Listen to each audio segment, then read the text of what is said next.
estudo que mostra que a média do brasileiro no inverno é 3.300 joules por metro quadrado e no verão é 7.000 joules. Ou seja, a gente já está se expondo 70 vezes mais do que a OMS recomenda, né?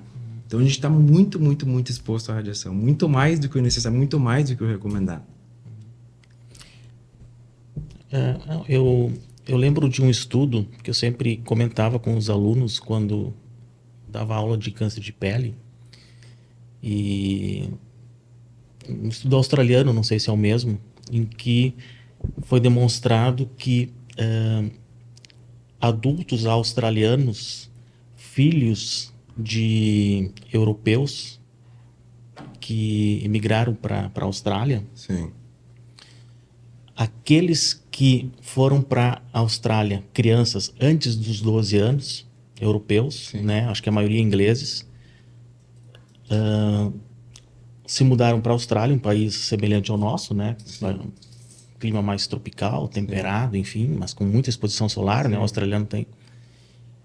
Aqueles que migraram para a Austrália, aquelas crianças que foram morar na Austrália antes dos 12 anos, tiveram mais câncer de pele do que aqueles que migraram para a Austrália depois dos 12 anos, mostrando que existe a exposição infantil, e aí entrando nessa questão cumulativa, também contribui. Então, existe essa recomendação ainda, ela é válida, não mudou essa orientação. Pergunto, né? Sim. E as mães, então, devem cuidar dos filhos, né? Desde cedo, né? E não só depois de adulto. Isso eu sempre digo, assim, até gostaria de reforçar, né? Eu sempre, quando eu venho falar, assim, seja na mídia, onde é que for, sempre digo, essa é a minha opinião, né, o que eu transmito aqui, mas claro que, ou seja, não é a opinião da Sociedade Brasileira de Dermato, de nenhuma entidade médica, é minha opinião como dermatologista. Mas claro que a minha opinião sempre vai ser amparada na melhor evidência que a gente tem, né?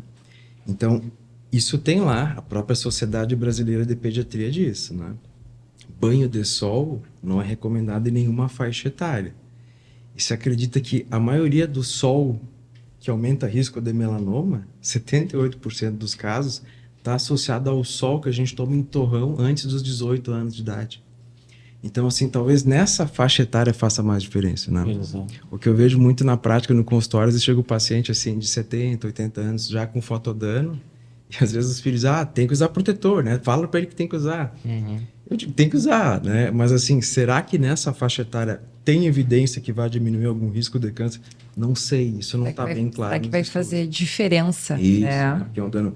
Agora, o principal é no início, né? No início da vida, que é o risco maior.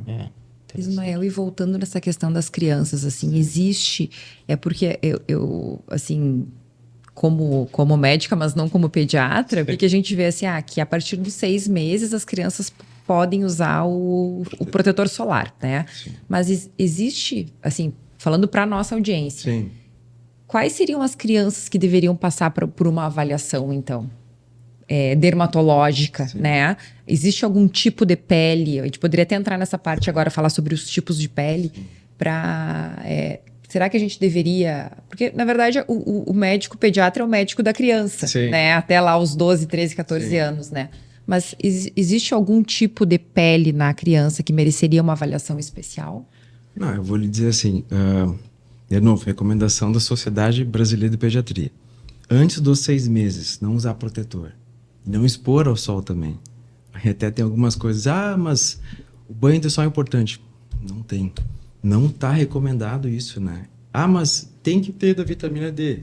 A gente vai falar sobre ela já, é bem importante, né? Mas, de novo, voltando ao estudo, a gente já pega muito sol mais que o necessário. Tem amarelão. Tem lá, não é o comprimento de onda que causa a radiação. Põe no sol para amarelão.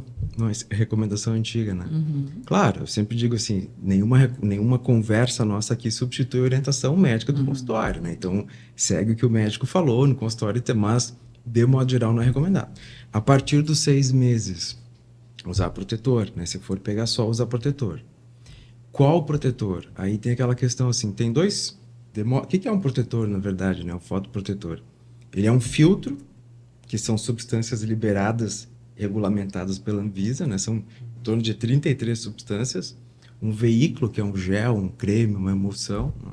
E um recipiente, ou às vezes um perfume, alguma coisa assim. E esses filtros a gente divide em químicos e físicos, né? Os químicos ou orgânicos espalham melhor, tem uma cosmética melhor, mas tem mais risco de sensibilização. Então, geralmente se prefere os filtros físicos nas crianças, né? Ou inorgânicos. Eles são piores de espalhar, ficam mais espessos, assim, mais fedorento, mas geralmente tem um potencial menor de causar irritação. Aí tu pergunta, passar por avaliação. Aí eu vou ter que dizer assim, como eu falo para os pais, né? Teoricamente, todo mundo tem que ter a pele avaliada, examinada pelo menos uma vez por ano, né? Mas a chance de melanoma infantil é muito raro. Se estima nos estudos que é 1% dos melanomas.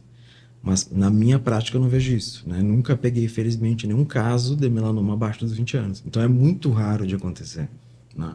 Então tem que avaliar? Tem que. Mas para escolher o protetor? Não. Aí tem uma coisa interessante. A Anvisa classifica os protetores como cosméticos, né? Então, o que isso quer dizer? Que não precisa de prescrição médica. Então, assim, o paciente pode chegar na farmácia, qualquer protetor vendido aqui no Brasil, porque ele é regulamentado pela Anvisa, ele é infantil, pode utilizar. Não precisa passar pela consulta médica, né, para comprar um protetor solar.